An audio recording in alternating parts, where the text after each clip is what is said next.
This time, inshallah, we'll be focusing on Surah Al-Aadiyat.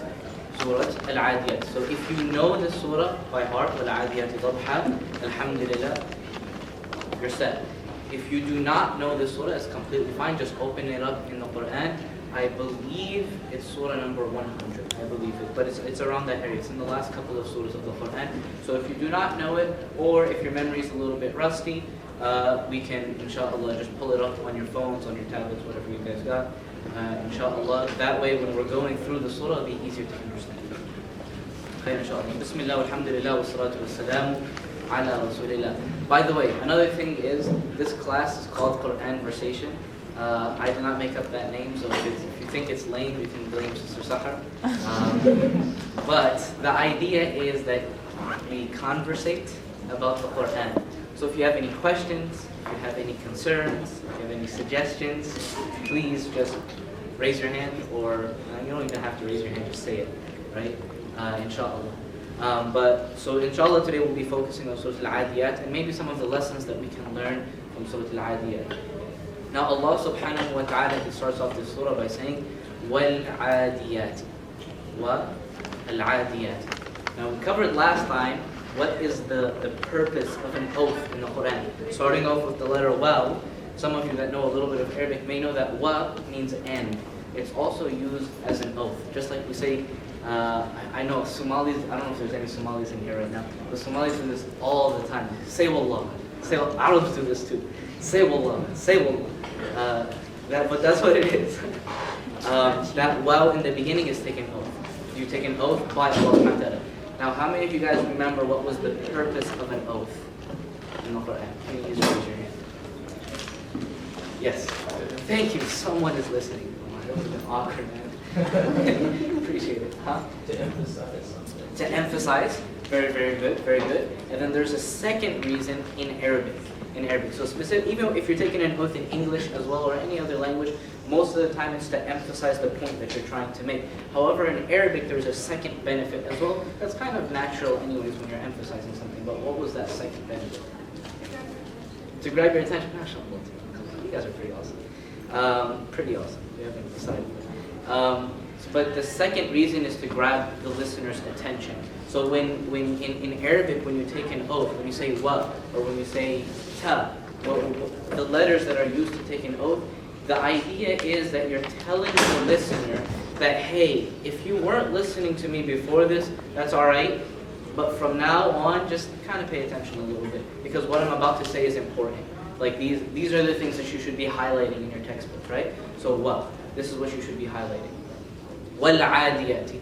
Now, the first couple of ayat, actually not couple, the first few ayat, the first 5 ayat to be specific, of Surah Al-Aadiyat are all designed to grab the listener's attention. And in this surah, subhanAllah, Allah subhanahu wa ta'ala shows us psychologically how we're wired, right? A lot of times we're told, we talked about this last time, but a lot of times we're told, hey, you just have to believe, and then if you ask a question, it's like, no, stop asking questions, just believe. Rather, Islam doesn't tell us this. Islam is the only religion, from my studies, Wallahu ta'ala a'lam, Allah knows best, but this is the only religion that it does not tell you to just believe. It actually challenges you. It says, if you can find a mistake, bring it forward. If you find something that you don't agree with, bring it forward. Let's talk about it, right? This is the only religion that says it, and it's not only like that Prophet Muhammad is saying this. There are verses in the Quran, multiple verses that say, if you can bring a surah similar to the Quran, bring it forward. If you can bring even an ayah similar to the Quran, a verse similar to the way the Quran is constructed, bring it forward. And people have tried throughout the years, but no one can. Wallahu ta'ala a'lam. But the first 5 ayats are really focusing on the psychology of human beings, how we're wired, how Allah subhanahu wa ta'ala grabs our attention. So he starts off by saying, وَالْعَادِيَاتِ. He's taking this oath. So now you have to pay attention. Now what's coming next, Allah subhanahu wa ta'ala is saying, this is going to be a little bit important.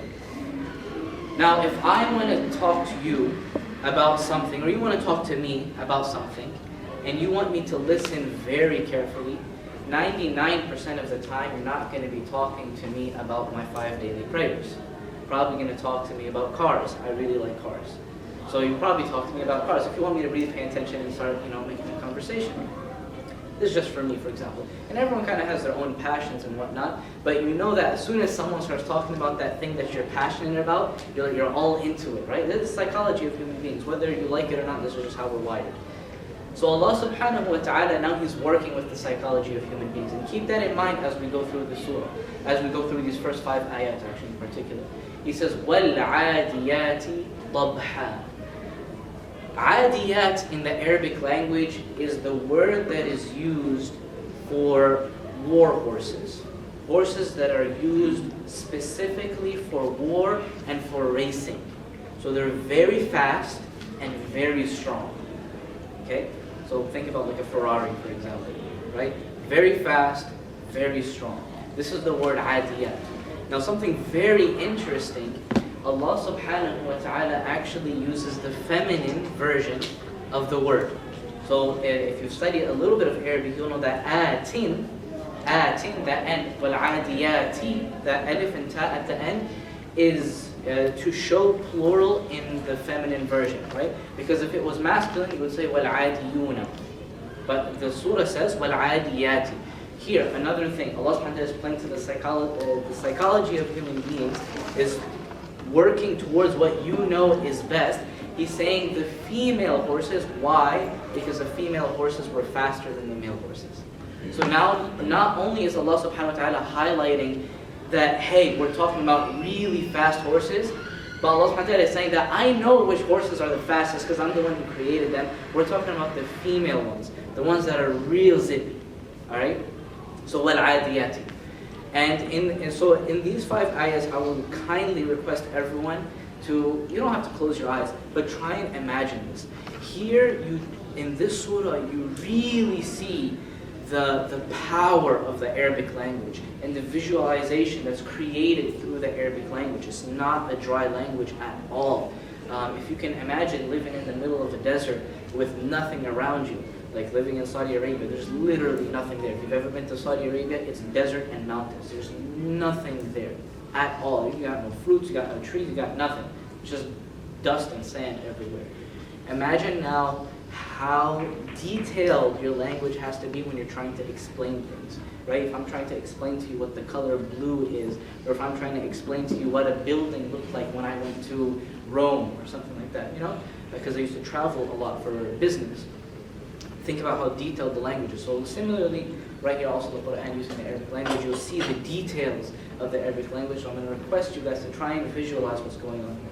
So Allah subhanahu wa ta'ala is talking about wal-adiyat, these very, very, very fast and very strong race/war horses, and they're females. And then he says, ضَبْحًا wal-adiyati ضَبْحًا.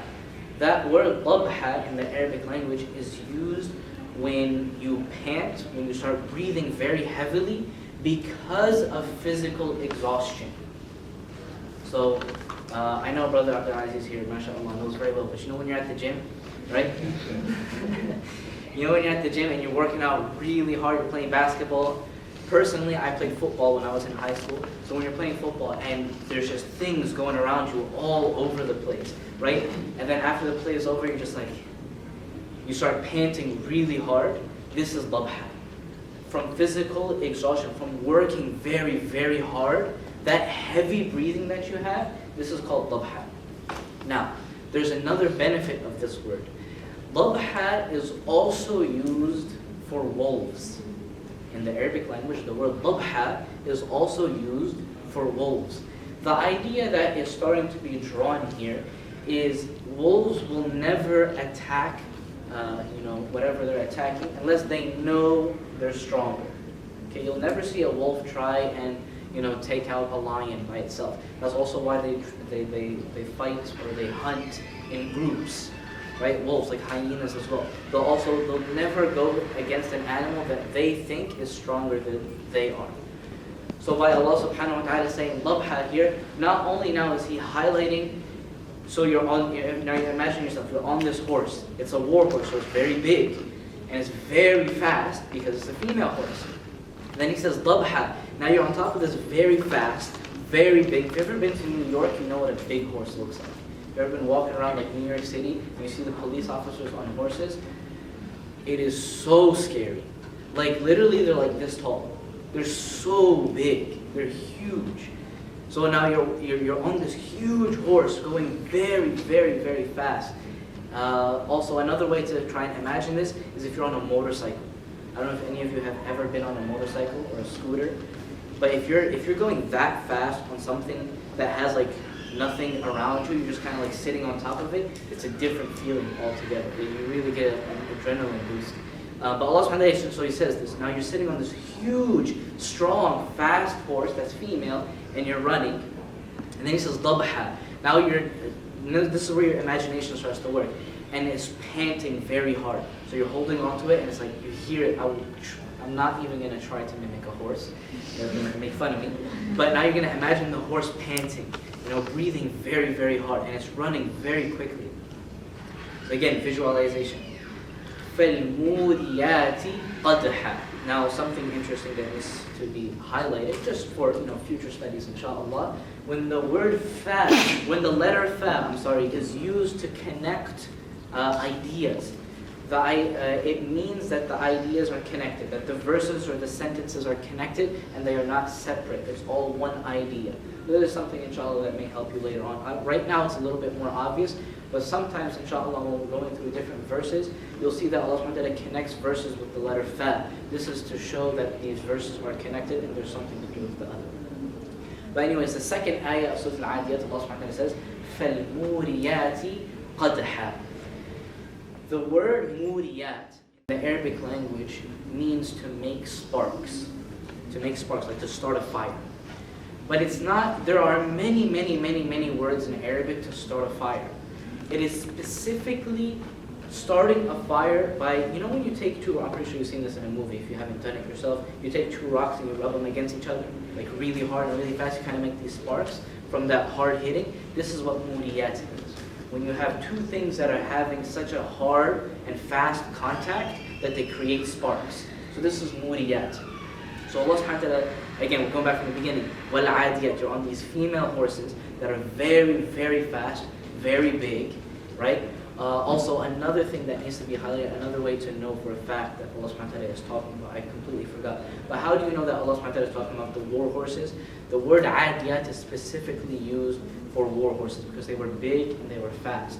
And actually the root of this word is adu, ayn dal waw, and that actually means enemy, right? So the name of the horse was, to take over your enemy. That's what it was essentially meant. So Al-Aadiyat ضَبْحًا, you're on top of this horse, very strong, very fast, you're moving very quickly, and you can hear the horse panting. Not only that, now you look down. And imagine yourself, you see the scene is flying by you, right? You're moving, you feel the wind is blowing through your hair. And you look down and you see the horse, as soon as the hoof hits the ground, it creates these little sparks. Epic scene. It's like it's the start to a movie, it's like Gladiator. So these sparks are being made. And then Allah subhanahu wa ta'ala says, قَدْحًا. قَدْحًا in the Arabic language, it's the word that is used to describe the sound that is made when a hoof hits the ground. So when a hoof makes contact with a rock, right, and it goes tick, right, this is qadha. But it's very loud, right? It's not just a normal one, it's very loud. Now if you hear a very large hit, a very loud bang, that usually means that there was hard impact, which means the horse is moving quicker, right? It's when you're tiptoeing, when you're walking quietly, right? You walk slowly. You can't do it quickly. That's what makes ninjas ninjas. Unless you guys are ninjas, you guys can walk very quietly, very quickly. But you have to walk slowly if you want to walk quietly. Now, when you're walking very fast, when you're running very fast, you can't control how hard your foot hits the ground. It starts to make a loud sound. So this is the word qadha. And I know this seems kind of boring, but inshallah everything is connected. وَالْعَادِيَاتِ ضَبْحًا. This surah, especially these 5 ayats, is only very, very fun to listen to if you have an amazing imagination.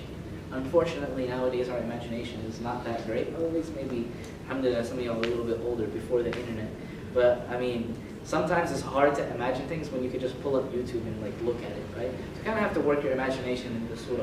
So you're on top of this horse, very big, very strong, you're going very fast, and it's panting, and it's breathing very loud, very heavy. فَالْمُورِيَاتِ قَدْحًا. And then now you look down, and the hooves are hitting the ground, and they're making these loud sounds, right? I know how to make the sound, but I'm not going to do it in front of you guys to embarrass myself. Sorry, just not. And then it's also making these sparks. فَأَثَرْنَ بِهِ نَقْعًا. فَأَثَرْنَ بِهِ نَقْعًا. This is very interesting. Athara in the Arabic language means to make something rise. Okay, so now something is rising. Naq'a in the Arabic language means dust. But it's specifically the dust that is created when you're moving very fast. You ever seen like car commercials, right? And then spinning the tires and you have all the dust behind it? This is naq'a. So when I tell you that the Arabic language, sometimes the question arises, why is the Quran in Arabic? You know, or people say, or some, even I said this sometimes. You know, the Arabic is hard to understand, right? I mean, the message could have been conveyed just as easily in English. The thing is, once you study Arabic a little bit, you really start to grasp this. The preciseness of the Arabic language. Like, there's no word in English for the dust that is created from going fast. But in Arabic there is. There's a word for everything. Naq'a. So this is the word that is used. It's specifically the cloud of dust that is made from running very quickly. So, وَالْعَادِيَاتِ ضَبْحًا فَالْمُورِيَاتِ قَدْحًا فَالْمُغِيرَاتِ صُبْحًا. We actually skipped فَالْمُغِيرَاتِ صُبْحًا. Mughirat in the Arabic language means to ambush your enemy. To ambush your enemy, but not just to ambush, but to ambush when you get to the point where you're right on top of them. So it's not necessarily the act of ambushing, but mughirat rather is once you have ambushed and you're on top of the enemy, like you're like right there inside, this is mughirat.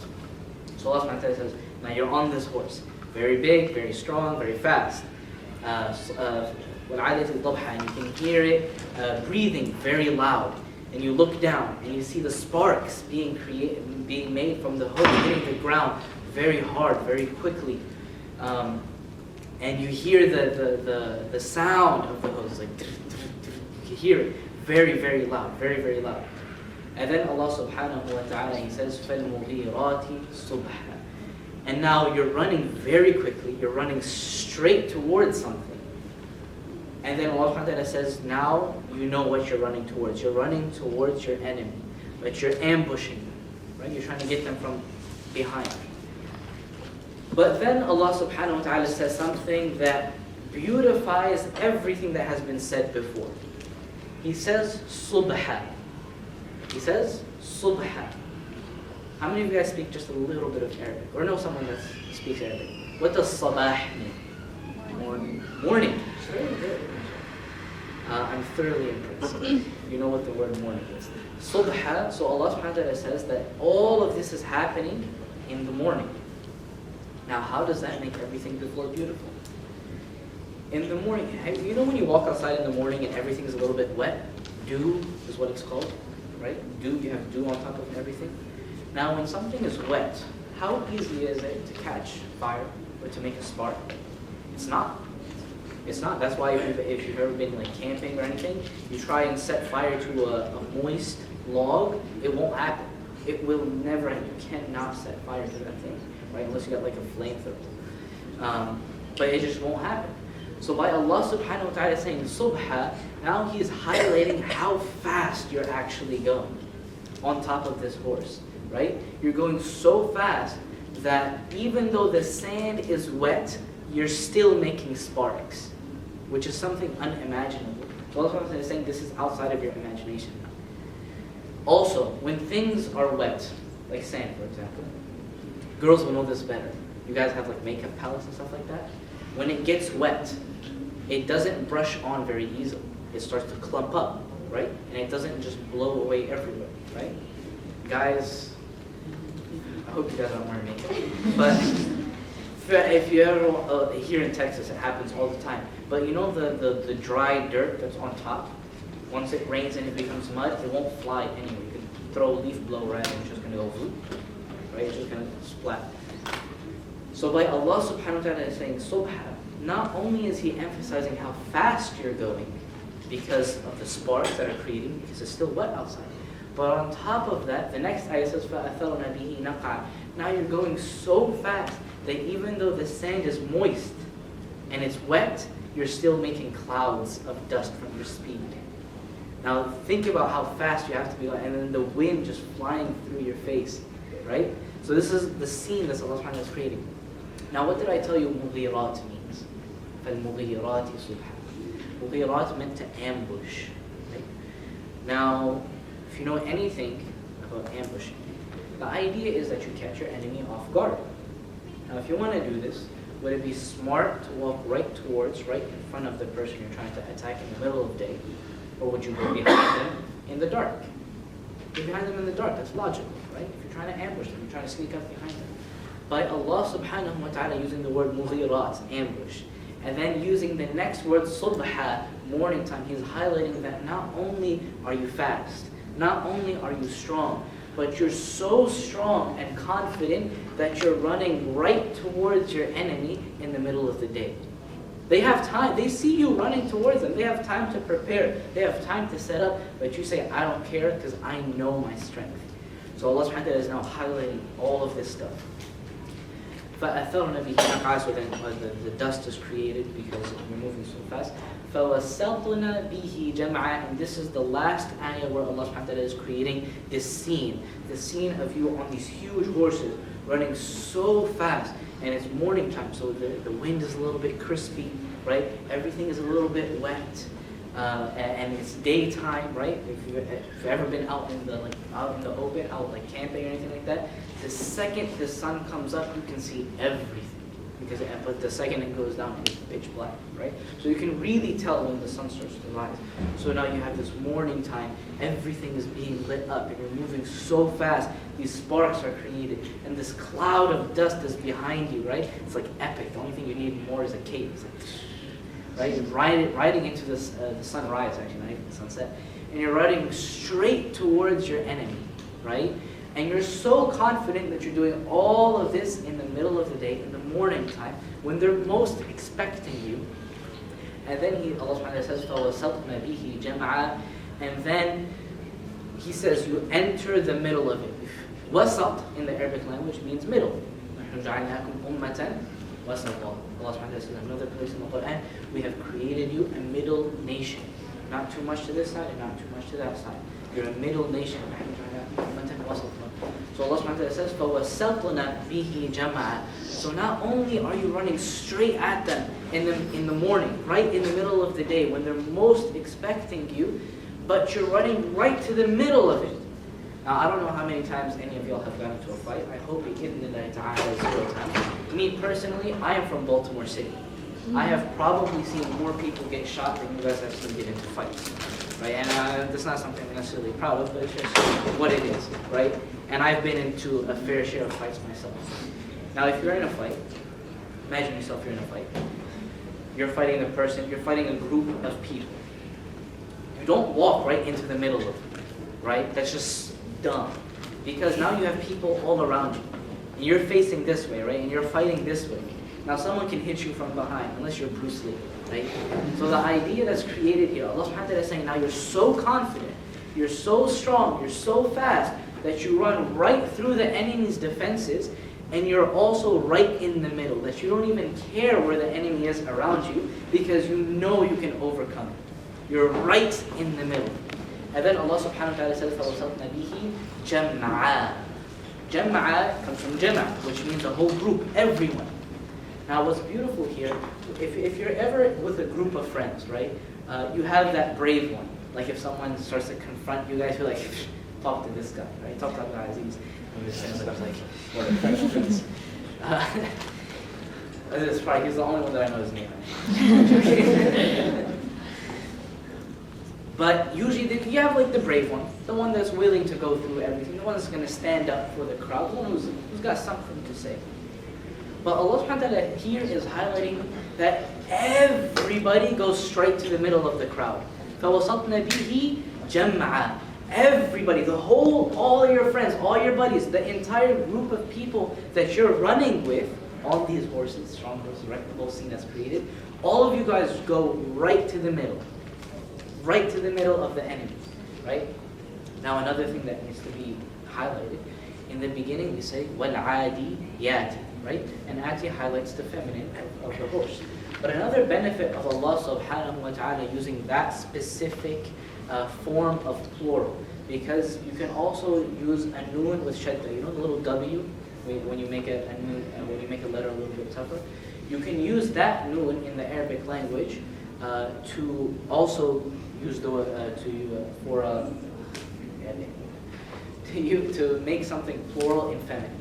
Okay, if you want to make a feminine plural, you can also use a noon with shadda on top of it. But Allah subhanahu wa ta'ala doesn't use that. And again, this kind of goes back to how the Arabic language is so precise. Ati, that specific feminine plural, is used when you have, it's called in Arabic, qillatu jama'. Qillatu jama', which means a small plural. It means anywhere between 10 to 12, right? Or 9 to 12 people, or 9 to 12 things. So when you use the plural atin, it gives that meaning of like around a dozen, right? So it's a group, but it's not that big of a group. But Allah subhanahu wa ta'ala talks about now, you're a small group, but you're so confident and you're moving so fast that you're going through the enemy's, kind of guard, right? And you're going right to the middle and you're saying, come at me, bro. And then next, Allah subhanahu wa ta'ala, the next thing He says, إِنَّ الْإِنسَانَ لِرَبِّهِ لَكَنُودٌ. Most definitely, the human being is disloyal and ungrateful to his Lord. What do these two have in common? Allah subhanahu wa ta'ala is creating this big scene, right? We spent like half an hour talking about this scene that Allah subhanahu wa ta'ala has created, and something that if we really understood Arabic the way we were supposed to, we understood the Quran, right? The Arabic language in of itself, there's nothing special about it. Rather, the purpose of learning is to, understand the Quran, because that's really the only reason. Or understand the aqwal of the Prophet Muhammad and ahadith. But now this whole scene is created in these 5 ayat. It took us half an hour to understand because we don't speak Arabic. And even Arabs nowadays don't understand this stuff, right? Don't think that if you're Arab, you're superior. Not by a long shot. Even Arabs nowadays don't know anything about the pure Arabic language. That's why if you've ever asked me to speak Arabic with someone, I cannot. Because when I talk to them, they start laughing. They're like, wow, you sound like Shakespeare. Because that's how it is. It's like the old Arabic, but it's very precise. There's a lot of beauty behind it. But it took us half an hour to explain what Allah subhanahu wa ta'ala did in 5 verses, which takes about, 10 seconds to read. وَالْعَادِيَاتِ ضَبْحًا فَالْمُورِيَاتِ قَدْحًا فَالْمُغِيرَاتِ صُبْحًا فَأَثَرْنَ بِهِ نَقْعًا فَوَسَطْنَ بِهِ جَمْعًا. This whole time we've just been explaining that. So this is the scene that's created, this epic scene. And then Allah subhanahu wa ta'ala, the very next verse, He says, إِنَّ الْإِنسَانَ لِرَبِّهِ لَكَنُودٌ. Most definitely the human being is disloyal and ungrateful to his and her Lord. Now, again, like we said, what is the connection between it? It seems like there's not. Allah subhanahu wa ta'ala was just talking about this epic scene, right? Grabbing our attention. Think about, wow, like this is happening, that's happening. It's like a trailer to a movie, right? You can, when you're watching the YouTube trailers, right? Or when you're on YouTube and you have the trailer, they start, and then you can click skip ad, but the trailer starts to get really interesting and you don't skip the ad, right? So this is that. This scene is created where it's like really epic. And you can walk away, but like, I really want to know what's going to happen. And then as soon as you get right to the middle, فَوَسَطْنَ بِهِ جَمْعًا, the second the heroes get right to the middle of the crowd, right into the middle of the enemy, Allah subhanahu wa ta'ala says the human being is disloyal. What's the importance here? Animals have this thing animal instincts, right? Even us as human beings, we have our human instincts, even though they're animal instincts as well. But we have instincts. One of our instincts is that if we see danger, we don't run towards it, we run away from it. It's natural. Now, when you have your horse, an animal that belongs to you, you bought it, and you have a war horse. So it takes a lot of work, a lot of time to take care of it, to groom it, to make sure it's properly exercising, to be able to reach that peak, to be able to run that fast. Just you have to train, right? Just like we train our bodies, inshallah. We don't just eat Cheetos all day, but just like we train ourselves so that we can stay in decent shape, just so we can stay comfortable, right? It's not necessarily, has nothing to do with fat or skinny. It has nothing to do with being healthy. Anyone who has studied health can tell you this. These are indications. These are indications. But it's not necessarily a kind of give or take thing, because you can see bodybuilders with a big old, what they call a beer belly, right? But the thing is, if you've ever touched it, it's hard as a rock. But yeah, so just as we train ourselves, you gotta train the horses, you gotta spend time with it, you gotta do this, that, and the other. So you're spending all this time, you're spending all of this effort, you're spending all of this money on this horse. And now the only thing you expect back from this horse, because you've literally done everything for this horse. The horse doesn't do anything for you. The horse doesn't wake up in the morning and put a bag on top of his back and be like, all right, time to go out so I can pay the rent.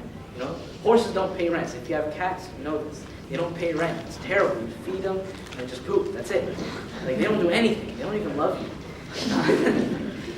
But this is it. So you're doing all of this for this horse, for one expectation, that it is loyal to you. You're doing it so that it can be strong, so that it can be superior, so it can help you on the battlefield, so it can help you in a race. Whatever you have the horse for, this is the connection. Allah subhanahu wa ta'ala is saying, now listen.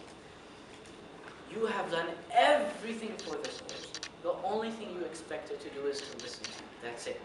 I don't want you to pay me. I don't want you to go work for me. I want you, if I tell you to go, you go. If you're in a car, right, and you're driving very quickly, it's very easy to have confidence and to just kind of run over something, right? If you see like an animal walking down, like a raccoon, for example, running down the street, it's easier to kind of just run over it. I know you're like, oh my God, nah, we're just talking like how we work, right? But if you're walking, if you're on the ground, right, and the raccoon starts running at you, you're gonna run because you don't want rabies. Likewise, this is also the scene that's created. Allah subhanahu wa ta'ala is highlighting, why does Allah subhanahu wa ta'ala talk about the horse here, and He doesn't talk a lot about the rider? Because it's easy for the rider on top of this huge horse that's running so fast to be confident, to run head first into the enemy. But now the horse has to overcome its animal instinct, has to overcome running right into a spear, right? Has to overcome this fear because the master said, I'm telling you, run, and you're running. This is the scene that's created. And then Allah subhanahu wa ta'ala, He says, you see how that horse, the only thing you wanted it to be is loyal and grateful? You just want it to listen, that's it. And then Allah subhanahu wa ta'ala says in the next ayah, إِنَّ الْإِنسَانَ لِرَبِّهِ لَكَنُودٌ. Most definitely the human being to his Lord is disloyal and is ungrateful. Now how everything is connected. It seems like two different worlds, but now how it all comes together. Now, we don't have a lot of time. Should we share with you the meaning of Rabb today or next week? We'll do it next week, inshallah. We'll talk about Rabb. What does Rabb mean in itself next week, inshallah. It's translated as Lord, but I'll tell you now that there's actually 6 meanings embedded inside of the word Rabb. It's very, very, very beautiful. And if you understand this, a lot of times also another struggle that I personally have as well. I don't like people telling me what to do, right? I get that from Shaykh Abdul Nasir. Tell me what to do. No. I don't mind. But when I tell you, or when you tell me, hey, you need to be praying, or hey, you need to do this, or hey, you need to do that, make sure you're fasting on Ramadan. It's like, but I'm hungry. Hey, stop eating, bro. Right? You're expecting the person to do X, Y, and Z, and you say because Allah said so. Now that means nothing if you don't understand who Allah subhanahu wa ta'ala is, right? If you talk to some random Joe in the middle of the street that has nothing to know about any religion, not Islam, not Christianity, not nothing. You're talking about, there's someone who knows nothing about religion. You say, Allah said you gotta be praying, bro. And he's like, I don't care what Allah has to say. I don't even know who this dude is, right? And this is what's created. So understanding the word Rabb, understanding that one name of Allah subhanahu wa ta'ala is very important, and it really does help us improve. It's hard to take orders, it's hard to take commandments from someone, or to listen to someone when you don't understand their authority, right? When you don't understand what their position is, what they may or may not know. If you saw me walking in the middle of the university, you probably wouldn't even blink twice, right? Alhamdulillah, I don't mind that at all. And if I told you that, hey, listen, did you pray your asr? You'd probably look at me, look away, and just keep walking. This kid talking. But the truth of the matter is, now if you walked into MIC, you walked into Mansfield Center, and I'm leading the salah, and I say, hey, why don't you come pray with us? So you're like, oh, yeah, sure. Right? So it's not necessarily a thing of authority or this and that, but you understand that if a person is in a certain position, that they know certain things. They've went through experience, they know certain things. That's why when you walk into your classrooms, you don't look at your teacher and be like, actually, I read on the internet that calculus is supposed to be like this. And A always equals 2. Right? That's like algebra, right? But you don't argue with your teacher about how to do math, right? I see them laughing. One of them is arguing with the teacher. But you don't, because you understand not necessarily just their authority, but you understand their position, that they understand, they've learned, they've put the time in, and you want to learn from them. Likewise, we have to understand Allah subhanahu wa ta'ala. We can't expect ourselves to make sure we're praying on time, make sure we're reading the Quran and being like, wow, this is interesting. And not only is it interesting, but I take this as a guidance in my life, right? You can't expect yourself or anyone else to do this if you don't understand now who the commandments are. The thing is, it's very important to understand the word Rabb, inshallah, and this is just one of the names. We'll talk about it next week, inshallah. But إِنَّ الْإِنسَانَ لِرَبِّهِ لَكَنُودٌ, most definitely the human being to his Lord, to his master, is disloyal and ungrateful. And we said before, the whole example was shown, this whole epic scene was created showing the loyalty of the horse when its rider says, hey, you need to be doing this. Allah subhanahu wa ta'ala says, now I created you, I've done everything for you. Allah subhanahu wa ta'ala says in Surah Al-Aadiyat, مَا أُرِيدُ مِنْكُمْ مِنْ رِزْقٍ وَمَا أُرِيدُ أَنْ يُطْعِمُونَ. Allah subhanahu wa ta'ala says that I don't want any money from you. وَمَا أُرِيدُ أَنْ يُطْعِمُونَ. I don't want you to feed yourselves either. Rasulullah sallallahu he gives the example. I don't remember this hadith, but there's the example that look at the birds. The bird wakes up in the morning, leaves its nest, it's hungry, it has nothing to eat, it has no job, but it comes back to its nest full and satisfied. Allah subhanahu wa ta'ala, he highlights that in Surah Al-Aadiyat. He says, I'm not asking you to work for me. Well, this is what Allah is saying to us. He says, I'm not asking you to work for me. I don't want you to feed yourselves. I said, I got you. All I'm telling you to do is just be loyal. Just listen to me. Hear me out, because I am your master. Like, if you're talking, again, we're going to go back to the horse, just because this is the example that's given. Or if you don't, obviously, I'm pretty sure that none of you guys have horses. But you never know, because this is Texas. Y'all are weird like that. But you have a cat, right? And you're telling it what to do. And it's like, I just want you to listen. Like, I am your master. Like, I own you. Like, why are you not listening to me? Like, come here. Let me pet you. You're so fluffy. I have a cat and she doesn't listen to me. But this is it. So cat's not gonna sit there and argue with you, but I know you kind of own me. The thing is, I have these rights, and I don't like to. Right now, I have this pedicure lined up for me. Got to trim my nails, my claws, and stuff. But the thing, it's just not expected. It's like, listen, I own you. I'm your master. You should be listening to me. That's all I'm asking you to do. This is the thing that I was trying to say. Most definitely the human being is disloyal and is ungrateful to Allah subhanahu wa ta'ala, لِرَبِّهِ, to his Lord. And again, inshallah, next week we'll talk about all the little nuances of the word. And then the next ayah, Allah subhanahu wa ta'ala says, now this is when the scary part starts to come. The first was all this epic story, but now Allah subhanahu wa ta'ala says, here, let's have some real talk. You're disloyal, and let me tell you what's going to happen. Allah subhanahu wa ta'ala says, وَإِنَّهُ عَلَى ذَلِكَ لَشَهِيدٌ. And the human being will testify against himself or herself. There are many places in the Quran where Allah subhanahu wa ta'ala talks about this. Why? Because Allah subhanahu wa ta'ala is not going to ask me what you're doing. It's just not gonna. I don't know you guys, right? I mean, I know you guys, right? At least I hope. But you know you much better than I know. Allah subhanahu wa ta'ala, when He talks about, like, for example, the Day of Judgment, and us judging, and being judged, He never says that, hey, we're going to call the boss to come judge you. You're going to judge yourself. You're going to testify against yourself. And Allah subhanahu wa ta'ala will say, hey, listen, I'm judging, but you have to tell me what you did. I'll decide what happens. Right? Allah subhanahu wa ta'ala decides what happens, where you go, but you got to tell me what you did. And that's when we literally testify against ourselves. It's something that's unfathomable to a certain extent. You would never kind of tell on yourself, right? You don't kind of go into your class and be like, hey, I didn't do my homework. It's just, you don't do that. So the human being will testify against himself. In another place in the Quran, Allah subhanahu wa ta'ala says, بَلِ الْإِنسَانُ عَلَى نَفْسِهِ بَصِيرًا. Most definitely the human being, it will testify and will see himself. Right? Himself, basira. You can see what you do. You know what you do. The human being will testify against him himself. وَإِنَّهُ لِحُبِّ الْخَيْرِ لَشَدِيدٌ. Allah is highlighting another fault of the human being. He says, most definitely you have a strong and severe love towards money. Something that Allah highlights. Obviously, as college students, you guys will understand. You guys are all broke. But the human being does have a strong love towards money. Moving on.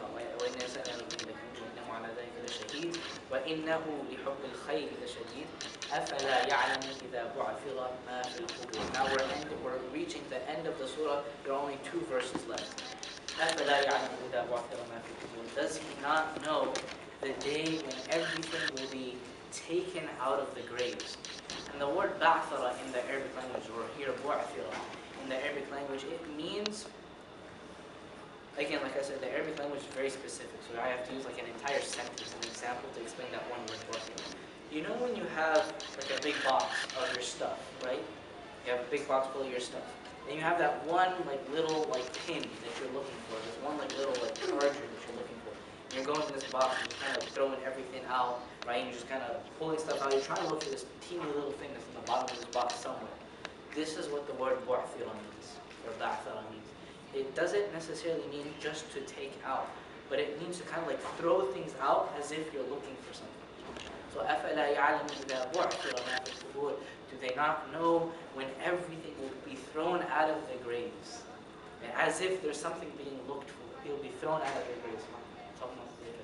وَحُصِّلَ مَا فِي الصُّدُورِ. حَصَّلَ in the Arabic language means to peel. And it actually also used traditionally to peel like a banana. That kind of peeling motion to get to what's really inside, the point, the objective, right? Because the objective is to eat the banana, not just to look at it. That peeling to get to your goal, this is حُصِّل, right? So وَحُصِّلَ مَا فِي الصُّدُورِ. And the heart and inside of your chest is going to be peeled and scraped, so you can see what was your real intention. What was the real intention? What was the real motivation behind doing X, Y, and Z? إِنَّ رَبَّهُمْ بِهِمْ يَوْمَئِذٍ لَخَبِيرٌ. And then Allah subhanahu wa ta'ala ends by saying that, hey, yes, you will testify against yourself. Yes, you'll be pulled out of your grave. And yes, your heart and what's inside will come out. But at the end of the day, Allah subhanahu wa ta'ala is lakhabir, is the most knowing, is the most informed. Allah subhanahu wa ta'ala knows everything. You don't have to tell him. There's a psychological reason. Again, we talked this surah is about psychology. There's a psychological fear and reason behind you testifying against yourself. Allah subhanahu wa ta'ala could have said that, hey, I know you did this, this, and this.